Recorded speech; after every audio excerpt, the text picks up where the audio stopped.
Well,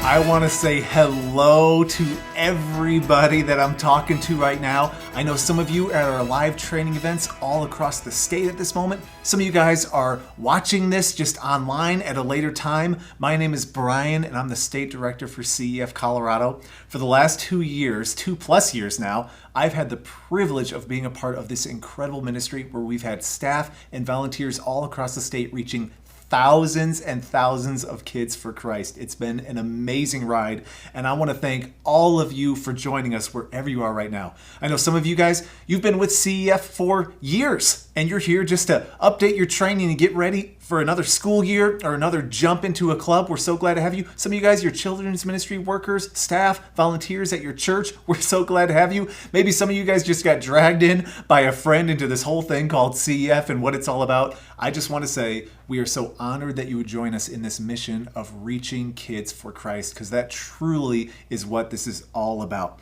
My hope today is really just to stir our hearts and get us excited about just the power of what God can do in a kid's life. That's what I'm hoping to do today. And just to kind of get things started, I'm wondering if you've ever heard the term helicopter parent before. Now, if this is new to you, this is kind of like a phrase to refer to a parent who has an overprotective or excessive interest in the life of their child. Some of you are teachers and you know these parents because they have the school on speed dial. Some of us have seen these parents who are just hovering over their kids on every single level.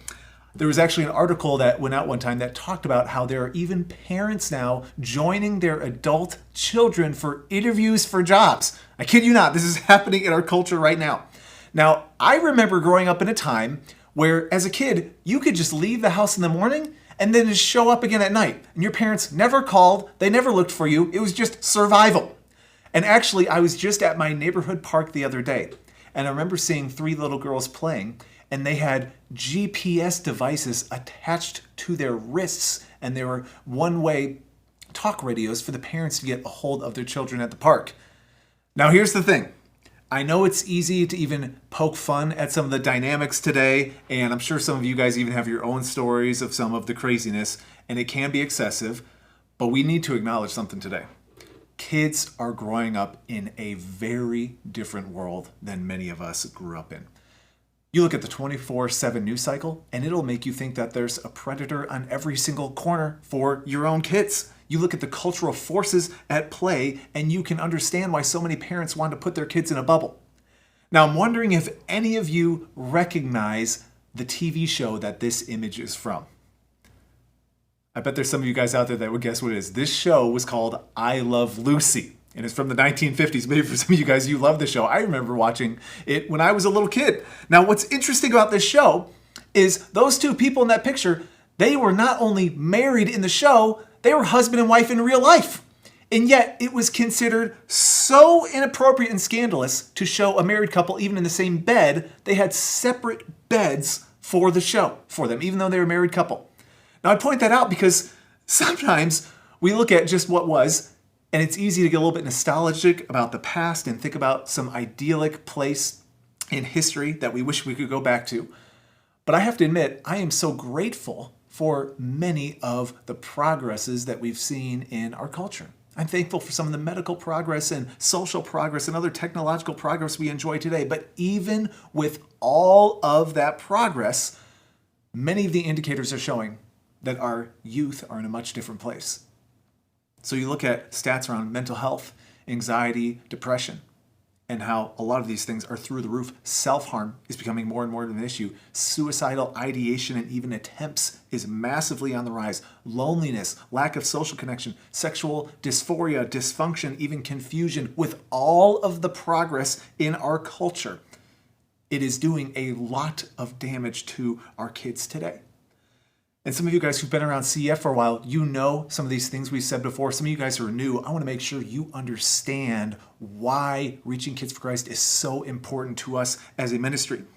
You know that 94% of anyone who will ever become a Christian will make that decision before they're 18 years old. Think about that. Also think about this. The average age someone will become a Christian is 11 years old. Now, there's a Christian research organization called Barna that said this in one of their studies. What you believe by the time you are 13 is what you will die believing. They went on to say a majority of Americans make a lasting determination about the personal significance of Christ's death and resurrection by age 12. This is why we say at CF Colorado, the greatest mission field on planet Earth is kids.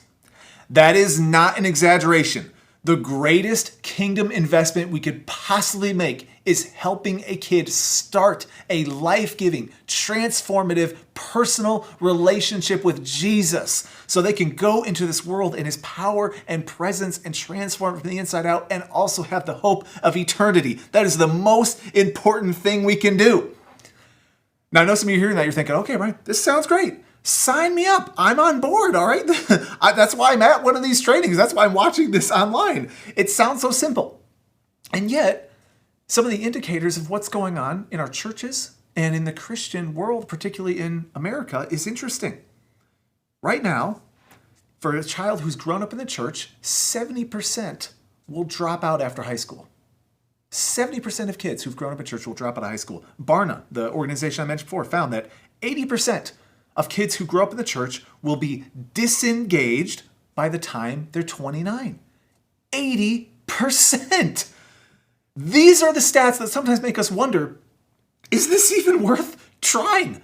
Can we even turn this thing around? It feels like we're all falling off of a spiritual cliff right now. And maybe we just need to cut our losses and wrap all the kids in bubble wrap and just call it a day. Is it even possible to raise up kids who can know Jesus in a personal way and then go into this world in his power and his presence and live victorious lives? Well, I want to look at an example that really can challenge us and give us some vision for what is possible in our day today. I want to go back to the 6th century. So we're going back thousands of years right now. There's some massive power shifts happening in the world. And this Babylonian Empire starts to rise up and become the world power. And their capital, the main city for this entire empire, was Babylon. I know some of you might know where I'm going with this. Now, Babylon's in modern-day Iraq today. And this was the most diverse, pluralistic, progressive culture you could possibly imagine. Think of like New York City, San Francisco, and Las Vegas all coming together to make one city. All right, this is Babylon. And at this point in time, the Babylonian Empire actually conquers Jerusalem, the people of Israel, their city and their nation. And these people are then relocated to Babylon as a way to infuse its culture and its values right into their hearts. They're going into exile. Now, in this group of exiles is a young teenage boy, where some of you may recognize this name. His name is Daniel. And he's thrown into the center of the most godless, hostile city this world has ever known at this time. And this is what it says in Daniel chapter 1, verse 5. They were trained for 3 years, and after that, they were to enter the king's service. Now, this is the ultimate college experience right now for Daniel. He's absorbing the language, the customs, the religion, a new name. He's getting a whole new identity. And his entire life is now going to be about serving evil, greedy, power-hungry kings for godless nations. That's what his entire life is going to be designed for. Now, this should be the moment we never hear about Daniel again. He just gets absorbed in the culture. He becomes a Babylonian. It's over. But this is what we see in verse 8. But Daniel resolved not to defile himself. Daniel had the strongest cultural forces working against him to shape his very identity, and yet he refuses to compromise and holds his commitment to God as a young boy. It says in verse 19 of chapter 1, the king talked with him, talked about Daniel and some of his other friends, and he found none equal to Daniel. Daniel's so competent that he has set himself apart from all of the competition in the most powerful nation on planet Earth. I'm going to fast forward to chapter 6, verse 3. This is what it says about Daniel. Now, Daniel so distinguished himself among the administrators and the satraps by his exceptional qualities that the king planned to set him over the whole kingdom. And guess what? That's exactly what he did. This king places Daniel, this Jewish exile, as the most powerful person over the most evil, corrupt nation we've ever seen. And in verse 28, just to tie this all up, it says, "So Daniel prospered during the reign of Darius and the reign of Cyrus the Persian." Daniel, throughout his entire life, had endless opportunities to compromise. He could have allowed the culture to shape him, and yet Daniel didn't just survive. He thrived. He was a witness for God. He lived in his power in a godless, corrupt nation, and he forever altered the course of human history. Now, I have a question for you. How did Daniel do that? How was a 17-year-old boy so well prepared to live out his faith in such a hostile condition? How was he so courageous? How was he so uncompromising? How was he able to live out his faith so effectively in the middle of Babylon? And some of you need to understand, Daniel, he never got to go back to Jerusalem. He lived his entire life in exile. He never escaped the temptations. He never escaped the trials. And Babylon became his home. He ultimately died there. Now we today, we are increasingly living in what I call a modern day Babylon. Our current culture is becoming more and more of a powerful force for shaping kids in its identity. Technology is giving kids access to endless temptations and the worst forms of humanity in so many ways. Schools are becoming a battleground for the faith. Our moral standards are decaying in so many ways. There's no sense of shared values like there have been before. We are living, everybody, understand me, in a modern day Babylon. And this is the reality we must face. Every single one of our kids today is going to Babylon. We can't avoid it. It is absolutely the destination they're heading to. Whether you're a parent, you're a volunteer at a church, you're leading a club, the kids you are working with are going to Babylon.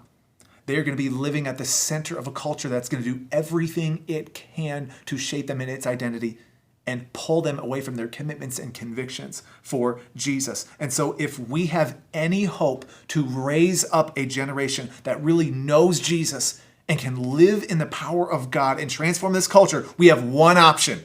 This is the single option we have for everybody. We must raise up modern day Daniels. We need to raise up young boys and girls that can live out their convictions in an uncompromising way, who are going to be devoted to the relationship with Jesus, no matter what kind of forces they are coming against, where they're not just going to survive, they are going to thrive, even in the middle of modern day Babylon itself. So how do we do that? How do we raise up modern day Daniels? Well, it's interesting because you can look at Daniel's childhood on some level. We don't get the details of his exact life before we discover him when he's a teenager, but we know what context he grew up in. Now, Daniel actually grew up in a tumultuous time in Israel's history. The nation is in severe moral decay. There's spiritual decline. The strength of the entire nation is starting to fracture. There's corruption at the highest levels of leadership and government, and the nation becomes really vulnerable to outside forces, and they're on a crash course for collapse. I know none of this sounds familiar to any of us right now. This is nothing we can relate to at all. But what's interesting in the middle of all this, this young guy, Josiah, becomes king. Now, Josiah starts to change the spiritual temperature of the whole nation. And they end up experiencing one of the most historic, powerful revivals we have ever seen in the history of the world. And this is the context that Daniel grows up in.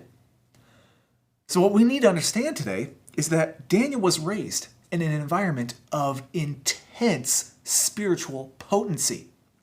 Passion for God was the air everybody was breathing. Devotion to God was the water everybody was swimming in. And by the time Daniel was a teenager, he had become so immersed in this culture and climate that it shaped his very identity. So he was ready for Babylon itself. He didn't have to cave to the culture. He didn't just have to survive, he thrived. No helicopter parenting needed. So, what is the secret then to really raise up a child who's ready to step into this world? Well, really the secret is the spiritual environment these kids grow up in. That truly is the secret sauce. And it's not just any spiritual environment. Everybody understand, this is a red hot, boiling over spiritual ecosystem that lights the fires of the souls of these kids and gives them a passion for God that can sustain them for a lifetime. Now here's what I know. CEF Colorado, our ministry, we don't necessarily have the same level of influence as a king like Josiah to shape the whole direction of a nation. But you know what we do have an opportunity to do? To create pockets of spiritual potency across our entire state. To have clubs meeting in schools and churches and homes and parks that are lighting the fires of kids' souls. That we can create spiritual heat for them so they can develop their own fire and bring it to their families and their schools and their teams and their friends so we can start to see the true passion and fire of God flow through our entire state. We have the opportunity to do that through our collective efforts.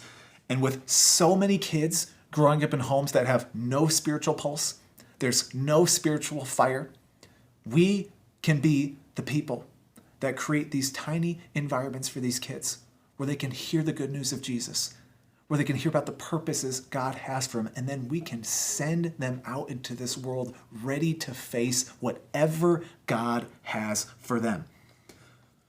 So, with all of that being said, how do we start to create these little pockets of fire and passion for God, of the truth of Jesus, so kids can encounter it?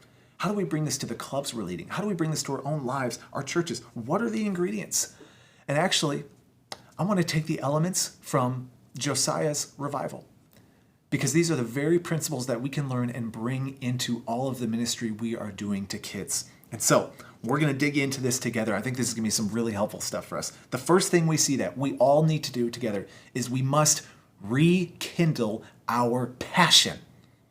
So let me show you in 2 Chronicles chapter 34, verse 3, it says this: in the 8th year of his reign, this is talking about Josiah, while he was still young, he began to seek the God of his father David. Now, here's the thing. David wasn't Josiah's literal father. He was actually a descendant of King David. What the writer of Chronicles is trying to show is who Josiah was seeking. This wasn't just some new spirituality. This wasn't a flavor of the month or a fad going on. This wasn't about Josiah's personal preferences or how he wanted to build religion to suit him. No, the writer is emphasizing he is seeking the one and only God, the creator God, God himself. And why this is so important is because we are living in a cultural moment right now where the message is, hey, just believe whatever you want. Live your truth. And then don't impose your beliefs on anyone else. And you know what those are? Lies. And they are destroying people. We don't get a spiritual buffet to choose from, everybody. It's not like we just get to build our own little worldview and our own personal passions. And some people say, well, Brian, good, because I'm not really a spiritual or religious person anyways. And let me just tell you, yes, you are. You are building your life on something. All of us are putting our hope in something. For some of us, it's money.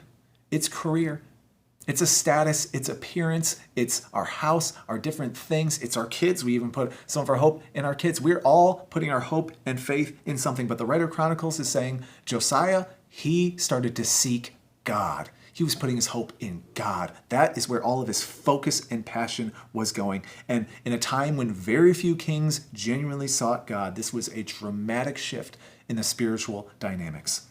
Now, what's interesting about this whole idea of seeking is we get a lot of promises from God about what can come out of seeking him. So Jeremiah 29:13 says, you will seek me and find me when you seek me with all your heart.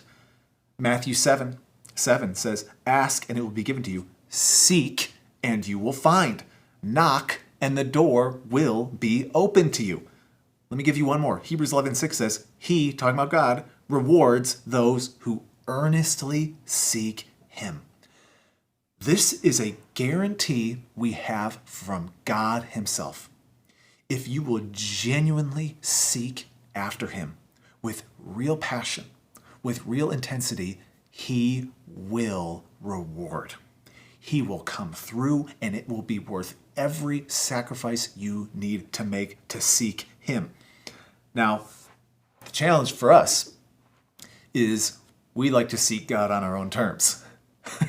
So even if we would like to admit it, a lot of us were like, well, I want to seek God. I'll seek him when I need him, when I got some problems going on in my life, then I'll check in with the man upstairs. And actually, we sometimes even encourage this in our churches and other Christian contexts. I'll just be honest with you guys. Sometimes churches will have this attitude of, well, we don't want to over-challenge people too much, because then it might push them too far and they're going to lose interest or they're going to leave our churches. And so we just want to make sure we keep the bar nice and low so everybody can get over it. Let's make things as easy as possible for people so they can enjoy this Christian journey. Now, here's the problem with that. Why would a kid want to be a part of some complacent, lukewarm, limp-wristed Christian context that provides no challenge, no vision, no opportunity to be a part of something bigger than themselves? I'm not shocked why so many kids are leaving the church. We're not giving them something to be excited about. We're not telling them, hey, if you seek God, he's going to move in power. He's going to do great things in your life. These kids are looking for a challenge, and seeking God, this is not a casual endeavor, everybody. This is not about doing the bare minimum.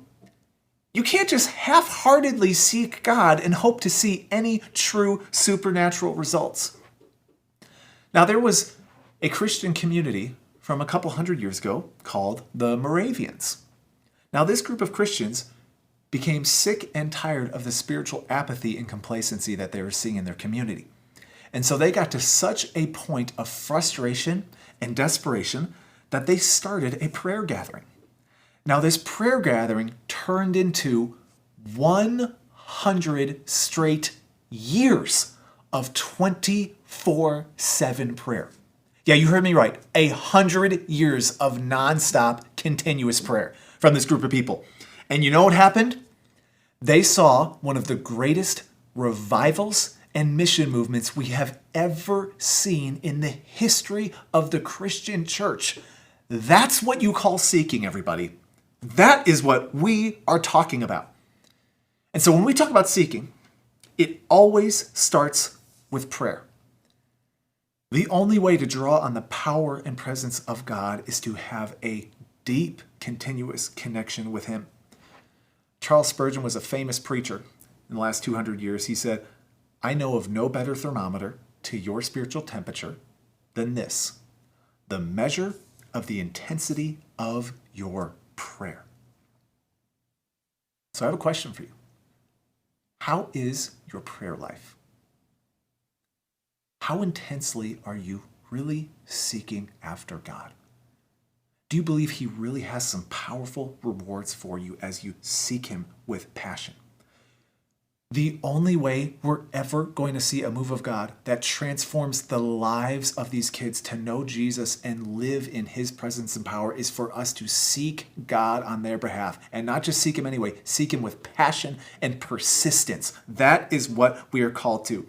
And actually, one thing I'm very excited about is many of the chapters around our state, the local ministries, they have their own regular prayer gatherings. These are happening by Zoom, so anybody can participate. And if that's something you might be interested in, I would love to challenge you to find one of the prayer gatherings happening in your chapter where you're at and to seek God with other people and seek him on behalf of these kids. And I'm telling you, God is going to do powerful things. So let's rekindle our passion, everybody. Now, there's another thing we need to do. We need to repent of our sin.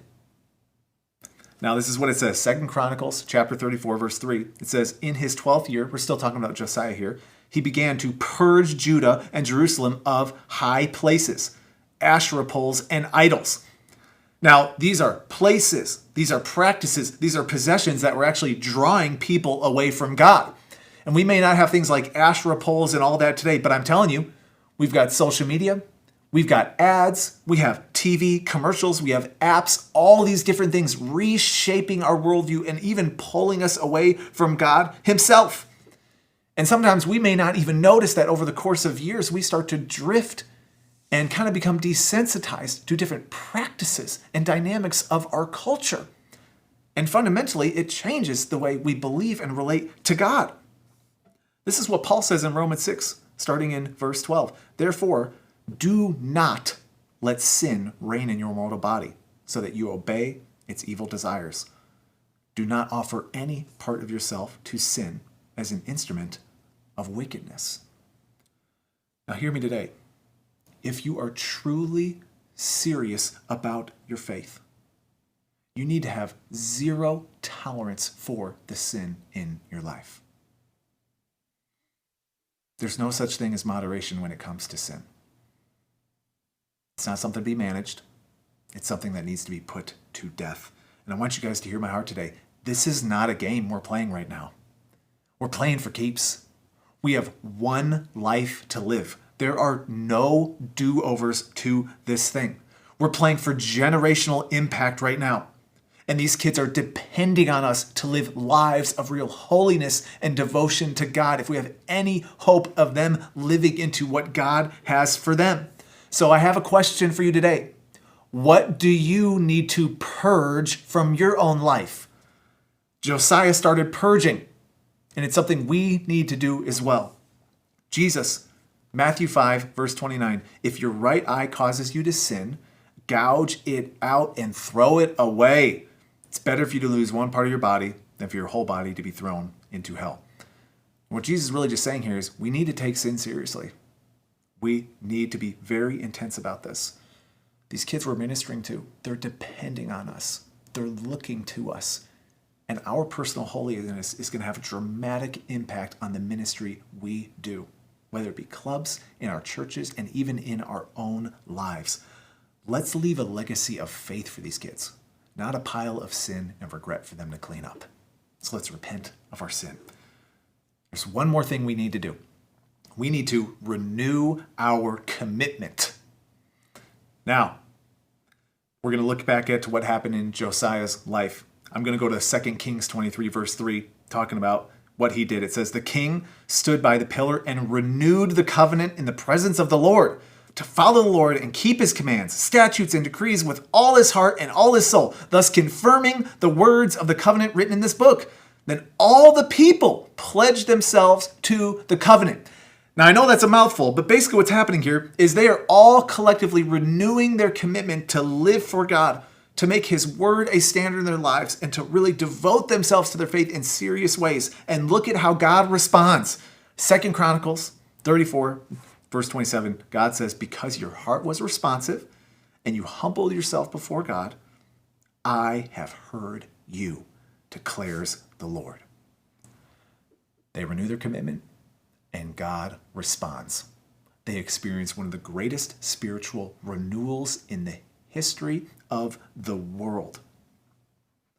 You need to know your personal commitment matters. And it's not just for you.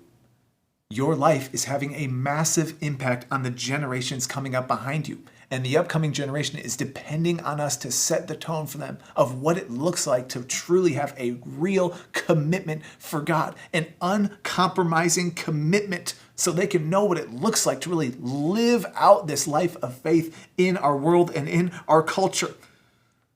So everyone, as we get ready to close here in just a minute, our kids, our grandkids, our nieces, our nephews, our students in our classes, the kids in our churches, the kids in our clubs, they are all going to Babylon.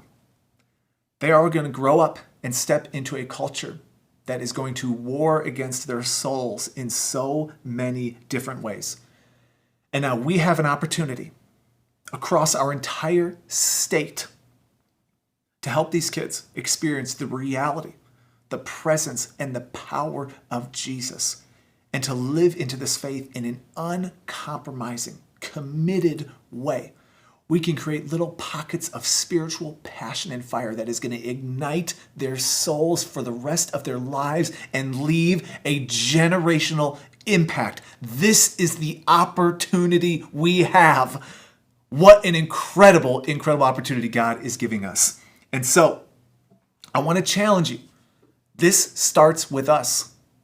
This starts with all of us collectively rekindling our own passion for God, starting our own spiritual fire in our lives so we can pass it on to these kids. Okay, this is going to require us. We need to repent of our sin, everybody. It's time to start purging. It's time to get our lives aligned with God so we can live in real holiness and help these kids see what that really looks like. And finally, we need to renew this commitment, everybody. We need to just really renew this mindset and heart position where we're saying, I'm going to go after God with all it takes. And I am not going to compromise on any level.